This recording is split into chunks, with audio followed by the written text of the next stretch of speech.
Hello everyone, मैं आशा करती हूँ आप सभी ठीक होंगे। मैं काजल धामी आप सभी का स्वागत करती हूँ आपके अपने चैनल पीपल टीचर में।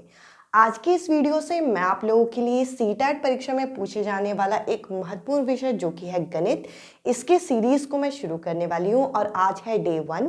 अगर आप सीटेट जुलाई 2023 की तैयारी कर रहे हैं तो ये वीडियो सीरीज आपके लिए बहुत महत्वपूर्ण होने वाली है।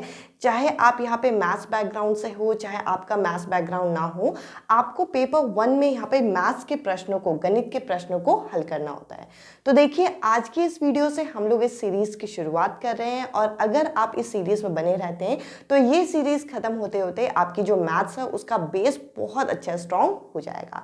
तो चलिए आज की सीरीज हम शुरू करते हैं और सबसे पहले सबसे बेसिक चैप्टर से हम मैथ्स को शुरू करते हैं, जो कि है हमारा नंबर सिस्टम, जिसको हम संख्या पद्धति के नाम से भी जानते हैं।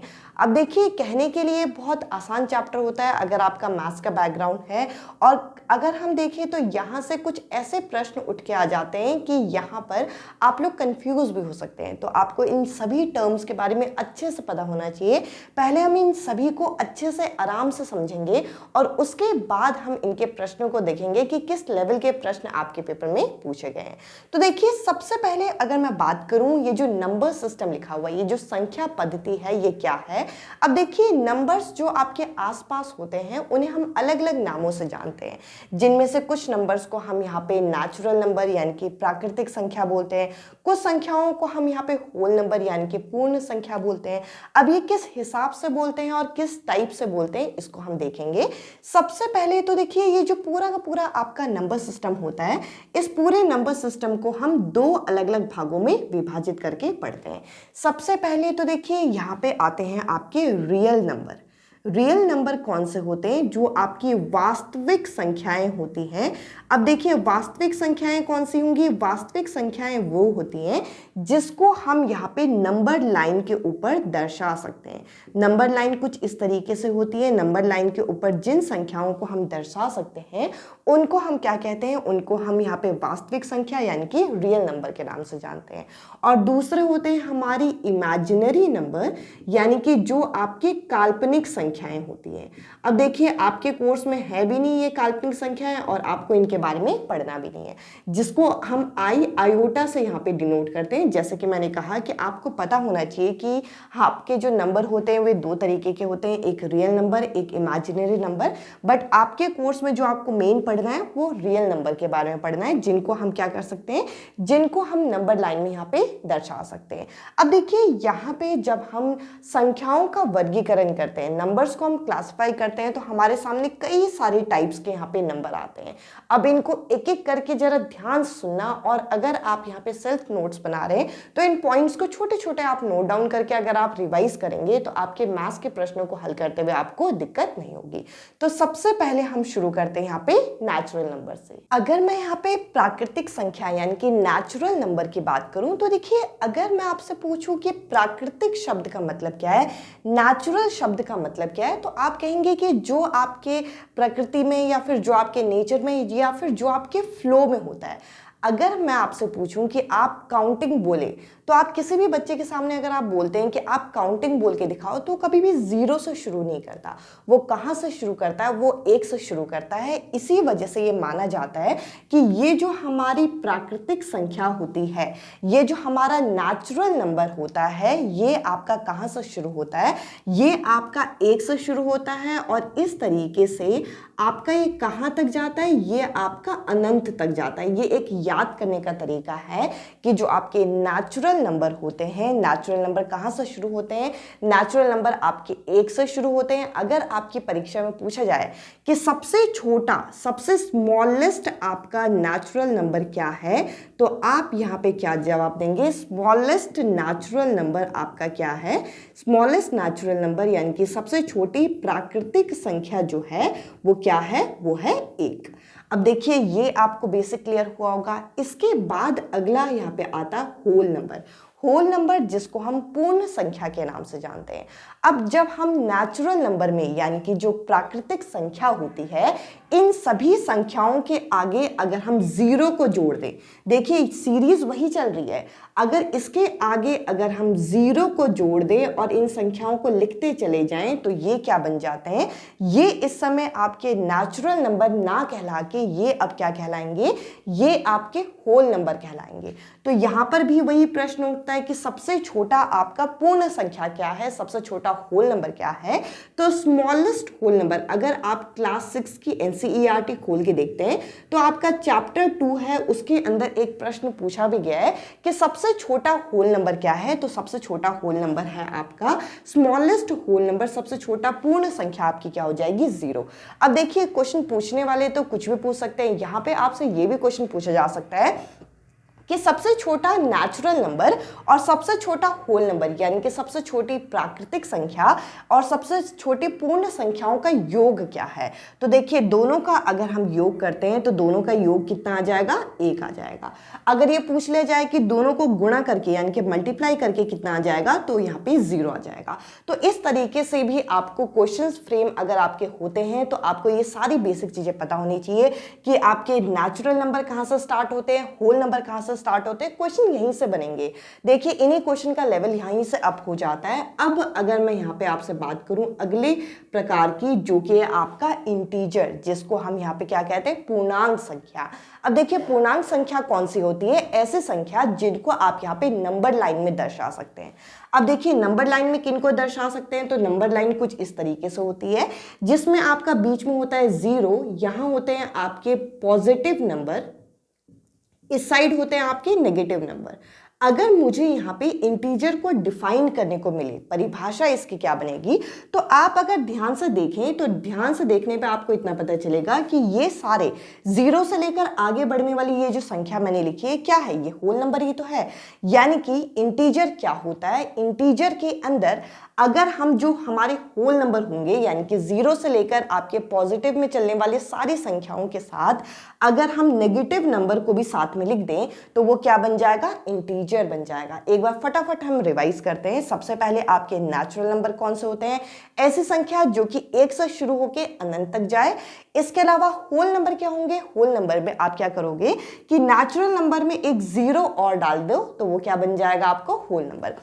इंटीजर क्या होता है, इंटीजर क्या होगा कि अगर आपके जो होल नंबर है यानी कि जो 0 से शुरू होकर ये संख्या है, इनमें आप नेगेटिव नंबर भी साथ में लिख देते हो जो कि हम नंबर लाइन में भी दर्शा सकते हैं, तो वो क्या बन जाते हैं, आपके इंटीजर्स बन जाते हैं। आई होप ये तीनों चीजें आपको क्लियर हो गई होंगी। अब आपके पेपर में पूछे जाने वाला सबसे फेवरेट टाइप जो कि है आपका प्राइम नंबर। अब देखिए अभाज्य संख्या से सबसे ज्यादा प्रश्न पूछे गए प्रीवियस ईयर पेपर में, तो अभाज्य संख्या से रिलेटेड जो भी इंपॉर्टेंट पॉइंट है उनको जरा मैं फटाफट आपके साथ डिस्कस करती हूँ, फिर बाकी बचे हुए टर्म भी हम कवर करेंगे। अब चलिए मैं आप लोगों के साथ यहाँ पे डिस्कस करती हूँ प्राइम नंबर को, जिसको हम अभाज्य संख्या भी बोलते हैं। और जैसा कि मैंने कहा बहुत इंपॉर्टेंट है, सबसे ज्यादा प्रश्न आपके यहाँ पे प्राइम नंबर से ही पूछे जाते हैं। तो देखिए ये जो प्राइम नंबर होते हैं ये क्या है, ये जरा एक बार देख लेते हैं, जिसके लिए मैं कुछ उदाहरण आपके सामने यहाँ पे ले रही हूँ और इन उदाहरणों से ही देखेंगे। सबसे पहले मैंने यहाँ पे ले लिया एक नंबर 2 ले लिया, एक ले लिया मैंने यहाँ पे 5 और एक ले लिया मैंने यहाँ पे 9। ये 3 नंबर मैंने ले लिए।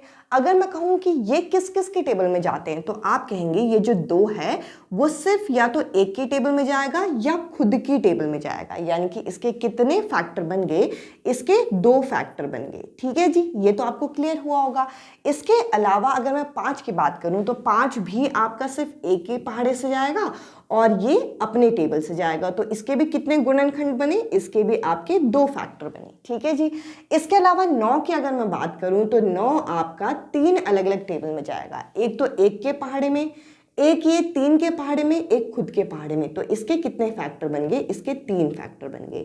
तो देखिए यहां पर हमें क्या चीज क्लियर हुई, ये जो आपके प्राइम नंबर होते हैं, जो आपके अभाज्य संख्या होती है, ये आखिर है क्या। तो देखिए अभाज्य संख्या वो होती है जो कि कहीं ना कहीं हम ये कह सकते हैं कि जो अपनी टेबल के अलावा और एक की टेबल के अलावा किसी और की टेबल में ना जाए। जैसे कि जिसके यहाँ पे मैं पॉइंट लिख रही हूँ, जिसके कितने फैक्टर हो, 2 फैक्टर हो केवल, वो आपके क्या कहलाएंगे, वो आपके प्राइम नंबर कहलाएंगे। तो देखिए यहाँ पे मैंने 3 नंबर लिखे, 1 2, 1 5, 1 9। तो इनमें से कौन सा आपका यहाँ पे प्राइम नंबर कहलाएगा? तो आप कहेंगे कि 2 और 5 जो है वो प्राइम नंबर है, जबकि 9 जो है ये प्राइम नंबर नहीं है, क्योंकि इसके आपके 3 गुणनखंड बने और ये खुद के टेबल के अलावा भी 3 के पहाड़े से जाता है। अब यहाँ पे कुछ क्वेश्चंस और पूछ ले जाते हैं, जैसे कि यहाँ पे आपके जो क्वेश्चन पूछे जाते हैं उनमें एक क्वेश्चन ये होता है कि सिंगल डिजिट वाले यानी कि 1 से लेकर 10 तक आपके कितने आपके प्राइम नंबर होते हैं ये बताइए। तो सबसे पहले तो आपको मैं ये बता दूं कि 1 जो होता है वो आपका प्राइम नंबर नहीं होता, ये ना कंपोजिट नंबर होता है। अभी मैं ये पॉइंट क्लियर करूंगी। 1 में तो सबसे पहले क्रॉस लगा दीजिए, 1 आपकी अभाज्य संख्या नहीं है। इसके अलावा 2 सिर्फ अपनी टेबल से जाता है, 3 सिर्फ अपनी टेबल से जाता है, जबकि हम 4 की बात करें तो 4 2 के पहाड़े में भी जाता है, तो ये नहीं होगा। 5 आपका यहाँ पे अभाज्य संख्या है यानी कि प्राइम नंबर है। 6 2 और 3 के पहाड़े से जाता है, ये नहीं होगा। 7 सिर्फ अपनी टेबल से जाता है। 8 आपका 2 और 4 के पहाड़े से भी जाता है, जबकि 9 आपके 3 के पहाड़े से भी जाता है। तो अगर आपके पेपर में एक क्वेश्चन पूछा जाए कि सिंगल डिजिट वाले, एक संख्या वाले कितने प्राइम नंबर हैं, तो आप देखिए यहाँ पे कितने प्राइम नंबर हो गए, कितने मैंने सर्कल लगाए, 4। तो 4 सिंगल डिजिट के प्राइम नंबर है। इसके अलावा एनसीईआरटी में कुछ और पॉइंट हमें दे रखे हैं, जैसे कि 1 से लेकर 50 तक कितने प्राइम नंबर होते हैं। 1 से लेकर 50 तक आपके 15 प्राइम नंबर होते हैं, ठीक है जी। इसके अलावा 1 से लेकर 100 तक कितने प्राइम नंबर होते हैं, ये होते हैं आपके 25। तो ये चीजें भी अपने नोट्स में आप ऐड कर लीजिएगा, जो कि आपको यहाँ पे काम आएंगे एग्जाम टाइम में। आई होप प्राइम नंबर से संबंधित जितने मैंने पॉइंट बताया आपको ये चीजें क्लियर हुई होंगी। अब चलिए, प्राइम नंबर से उल्टा होता है यहाँ पे कंपोजिट नंबर, यानी कि यहाँ पे संयुक्त संख्या। अब देखिए, संयुक्त संख्या आपके प्राइम नंबर से अपोजिट क्यों है? क्योंकि इसके 2 से ज्यादा गुणनखंड होते हैं। तो अगर मैं पूछूं कि कंपोजिट नंबर इनमें से क्या है, तो 9 आपका कंपोजिट नंबर होगा। बाकी देखिए, 1 में मैंने यहाँ पे पहले से क्रॉस लगाया था, ये क्वेश्चन बार बार आता है कि 1 जो है, 1 के बारे में बताइए। 1 आपका प्राइम नंबर भी नहीं होता, ना कंपोजिट नंबर होता है। तो 1 में तो अलग से लिख लीजिएगा कि ये आपका प्राइम और कंपोजिट यानी कि संयुक्त और अभाज्य संख्या दोनों ही नहीं होती। आई होप ये सारे टर्म आपको यहां तक क्लियर हुए होंगे। अब कुछ और टर्म हैं, उनको भी जरा डिस्कस करते हैं, उसके बाद हम प्रीवियस ईयर क्वेश्चंस को कवर करेंगे।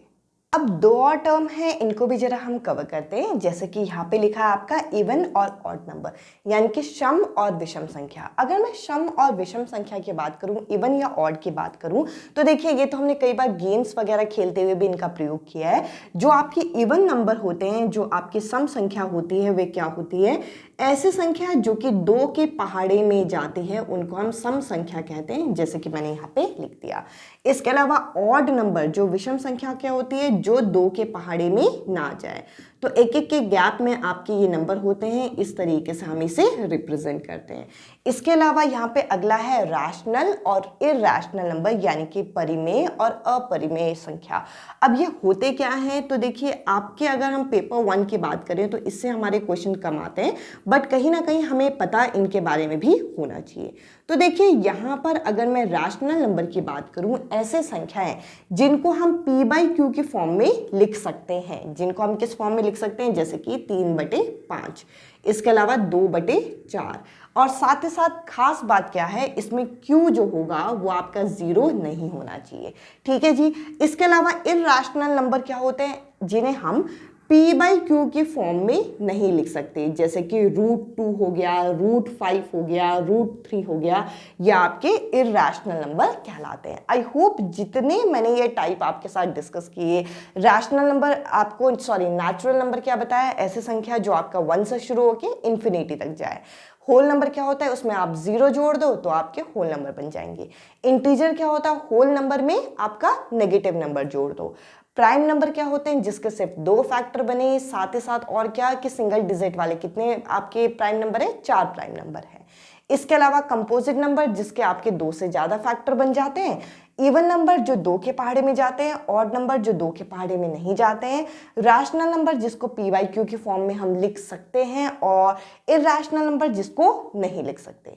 अब चलिए मैं आप लोगों के साथ कुछ प्रश्नों को डिस्कस करती हूँ जो कि इस टॉपिक पे आधारित है, ताकि ये टॉपिक आपका अच्छी तरीके से क्लियर हो। और जैसा कि मैंने कहा, ये सीरीज आपके एग्जाम तक चलती रहेगी। इवनिंग में आपको ये वीडियोस मिलेंगी सीटैट एग्जाम से रिलेटेड पेपर 1 और पेपर 2 की। इसके अलावा आप मेरे साथ टेलीग्राम ग्रुप पे भी जुड़ सकते हैं, जिसमें आपको क्लासेस की डायरेक्ट लिंक मिल जाएगी, तो आपको कंफ्यूजन भी नहीं होगा कि आपकी क्लासेस आपकी मिस ना हो। साथ ही साथ मैं आप लोगों के क्लासेस के बाद इनकी प्लेलिस्ट भी बना लूंगी, ताकि आप प्लेलिस्ट से भी इन क्लासेस को देख सकते हैं। अब चलिए मैं आप लोगों के साथ यहाँ पे कुछ क्वेश्चंस शो करती हूँ, जिन क्वेश्चंस को आप यहाँ पे सॉल्व करिए, ताकि आपके ये कॉन्सेप्ट अच्छे से क्लियर हो। इसके अलावा मैं आपसे मिलूंगी अगली वीडियो में। आप सभी के साथ जो मैं ये प्रश्नों को डिस्कस कर रही हूँ, ये आपके डायरेक्ट वही क्वेश्चन है जो कि आपके प्रीवियस ईयर आए हुए हैं। प्रीवियस ईयर पेपर से ही हम इन क्वेश्चन को हल करेंगे। अब देखिए, क्वेश्चन आपको दोनों ही माध्यम में यहाँ पे पढ़ने को मिल जाएगा। आप किसी भी लैंग्वेज में इस क्वेश्चन को पढ़ सकते हैं। क्वेश्चन ये है कि विच of the following shows the smallest value when n represent a natural number, यानी कि यदि n क्या है, एक प्राकृत संख्या है, तो इसको यहाँ पे डालने के बाद इनमें से सबसे छोटी संख्या क्या आएगी। तो देखिए, यहाँ पे मैथ्स के दो अलग अलग ऑपरेशन जो है इसका प्रयोग किया जा रहा है। एक यहाँ पे डिवाइड और एक यहाँ पे मल्टीप्लाई, और यहाँ पे भी डिवाइड और मल्टीप्लाई। तो देखिए, अगर मैं डिवाइड और मल्टीप्लाई की बात करूँ, तो दोनों में से हमेशा अगर आप प्रश्नों को हल करते हैं तो डिवाइड में हमारे आंसर स्मॉल आते हैं, ये बेसिक कॉन्सेप्ट है। और मल्टीप्लाई में क्या होगा, अगर नेगेटिव नंबर ना हो तो आपके जो डिवाइड में आंसर आएंगे वो आपके छोटे, और मल्टीप्लाई में जो आंसर आएंगे वो आपके बड़े होंगे। अब इसके अलावा अगर हम यहाँ पर अगर नंबर आपके पॉजिटिव हैं, इसके अलावा अगर हम देखें तो डिवाइड वाले दो अलग अलग ऑप्शन यहाँ पे बैठ रहे हैं, एक ये और एक ये, यानी कि n/2 और n/, यहाँ पे 1.5। अब देखिए, यहाँ पे सवाल है कि इन दोनों में से भी छोटा कौन सा है। उनमें से छोटा वो माना जाता है जिसका डिनोमिनेटर बड़ा होता है। जिसका डिनोमिनेटर जितना बड़ा होगा उसका आंसर उतना छोटा आएगा। तो इस क्वेश्चन को तो आपको हल करने की ज़रूरत ही नहीं थी। ऐसे करके आप ऑप्शंस एलिमिनेट कर सकते हैं, और इस हिसाब से इस क्वेश्चन का पहला जो ऑप्शन है ये करेक्ट आंसर है। जैसे कि मैंने कहा कि जब आप डिवाइड करते हैं या मल्टीप्लाई करते हैं, जैसे कि एक एग्जांपल मैं आपके सामने यहाँ पे लेके दिखाती हूँ। जैसे मैंने यहाँ पे ले लिया आपका 10, और 10 को डिवाइड किया मैंने 5 से, और 10 को अगर मैं 5 से मल्टीप्लाई करती हूँ तो आप मुझे बताइए कितना आंसर आएगा। यहाँ पे आएगा 50, और यहाँ पे तो आया 2। तो आपको इतना क्लियर हो गया कि डिवाइड करने पे आंसर छोटे आते हैं। पर 2 इसमें डिवाइड वाले थे, तो डिवाइड में भी जिसका डिनोमिनेटर बड़ा होगा उसका आंसर छोटा, और जिसका डिनोमिनेटर छोटा होगा उसका आंसर बड़ा। तो यहाँ पे कहने का मतलब क्या है कि स्मॉलेस्ट वैल्यू किसकी होगी, पहले वाले ऑप्शन की, क्योंकि उसका डिनोमिनेटर यहाँ पे बड़ा है। आई होप ये क्वेश्चन आपको क्लियर हुआ होगा। अब चलिए इस टाइप के, और यहाँ पे हमें प्राकृतिक संख्या से और किस टाइप के क्वेश्चन आए उनको भी जरा कवर करें। अब देखिए, इसी पैटर्न का एक और क्वेश्चन हमारे सामने, जिसमें हमें ये बोल रखा है कि विच of the following has the maximum value if n denotes a natural number, यानी कि यदि n जो है एक प्राकृत संख्या है, तो इनमें से सबसे जो अधिक मान है वो किसका ज्ञात होगा। तो देखिए, यहाँ पर अगर हम देखें तो यहाँ पे आपके पहले ऑप्शन में तो सीधा इन दोनों को जोड़ दिया जा रहा है। यहाँ पे क्या किया जा रहा है, यहाँ पे मल्टीप्लाई किया जा रहा है। यहाँ पर इनको जोड़ के फिर भाग किया जा रहा है। अगर हम भाग करेंगे तो वैल्यू आपकी छोटी आएगी। तो मैक्सिमम पूछा गया है, अधिक पूछा गया है, तो तीसरा ऑप्शन होगा नहीं। इसके अलावा यहाँ पर अगर आप चौथे ऑप्शन में देखें तो चौथे ऑप्शन में और दूसरे ऑप्शन में अगर हम दोनों को कंपेयर करें तो चौथा जो ऑप्शन है उसका आंसर छोटा आएगा, क्योंकि 5 से मल्टीप्लाई करने के बाद उसी संख्या को माइनस कर दिया गया, तो ये भी छोटा आएगा। अगर हम इन दोनों को कंपेयर करें, पहले और दूसरे ऑप्शन को, तो पहले ऑप्शन में तो सीधा प्लस किया जा रहा है। जैसे कि अगर 2 एक प्राकृत संख्या है तो 2 को जोड़ने के बाद कितना आएगा, 7। जबकि अगर मैं 2 को 5 से मल्टीप्लाई कर दूं तो आंसर कितना आ जाएगा, 10, जो कि बड़ा है। इस हिसाब से यहाँ पे सबसे हाईएस्ट वैल्यू हमें किस में मिलेगी, 5n में मिलेगी। आई होप इस टाइप के क्वेश्चन से आप यहाँ पे एक कॉन्फिडेंस आपके अंदर आया होगा कि बिना किसी नंबर के हम इन क्वेश्चंस को यहाँ पे हल कर पा रहे हैं। और ये आपके प्रीवियस ईयर पेपर हैं, आप यहाँ पे देख सकते हैं। यहाँ पे आप पेपर 1 के क्वेश्चंस का लेवल देख सकते हैं और कहीं ना कहीं कुछ क्वेश्चंस तो आपके डायरेक्ट इतने ईजी आपके पूछ ले जाते हैं कि आपको अपनी डे टू डे लाइफ की चीज़ों को यहाँ पे अप्लाई करना होता है। अब देखिए यहाँ पे क्या बोल रखा है कि आपके पास जो मोबाइल फ़ोन होता है उसमें जो कीपैड होता है, अगर उसमें जितने भी डिजिट दिए गए हैं, जितने भी संख्या दिए गए हैं, उनका आप प्रोडक्ट करें, उनको आप मल्टीप्लाई करें तो आंसर क्या आएगा। तो देखिए हमारा कीपैड कुछ इस तरीके से होता है, 1 2 3, फिर यहाँ पे होता है 4 5 और 6, फिर यहाँ पे होता है 7 8 9 और बीच में यहाँ पे इस तरीके से 0 होता है। तो देखिए अगर हम इन सभी संख्याओं को क्या करें, प्रोडक्ट करें, प्रोडक्ट का मतलब क्या होता है, यहाँ पे मल्टीप्लाई करें, तो यहाँ पर एक संख्या क्या आ रही है, 0। 0 को किसी से भी मल्टीप्लाई करके क्या आंसर आता है, 0। तो इस क्वेश्चन का जो करेक्ट आंसर होगा वो होगा 0। तो इस क्वेश्चन में आपको फंसने की जरूरत ही नहीं थी कि आप नंबर्स को मल्टीप्लाई कर रहे हैं। ये सभी ऑप्शन इस क्वेश्चन के आंसर नहीं होंगे। लास्ट जो ऑप्शन है वो इस क्वेश्चन का करेक्ट आंसर है। देखिए एक और प्रश्न यहाँ पे स्टेटमेंट आधारित हमसे पूछा गया है। इस क्वेश्चन को पहले इंग्लिश में पढ़ते हैं, फिर हम हिंदी में भी पढ़ के देखेंगे। अब देखिए 2 हमें कथन दे रखे हैं। पहला स्टेटमेंट ये है कि 1 जो है एक प्राइम नंबर नहीं है। अभी मैंने आपके साथ डिस्कस किया था कि 1 प्राइम नंबर नहीं है, इस हिसाब से ये सही है। और दूसरे स्टेटमेंट में बोल रखा है कि 1 is not a composite number, 1 आपका कंपोजिट नंबर भी नहीं है। तो देखिए यहाँ पे दोनों के दोनों कथन जो है वो सही दे रखे हैं। अब इसी क्वेश्चन को एक बार अगर हम हिंदी में पढ़ें तो देखिए 2 कथन हैं। कथन ए में क्या दे रखा है कि एक अभाज्य संख्या नहीं है, जो कि सही है। और अगले कथन में दे रखा है कि एक जो है एक भाज्य संख्या नहीं है। तो इस हिसाब से यहाँ पर दोनों ही कथन जो है वो सत्य है।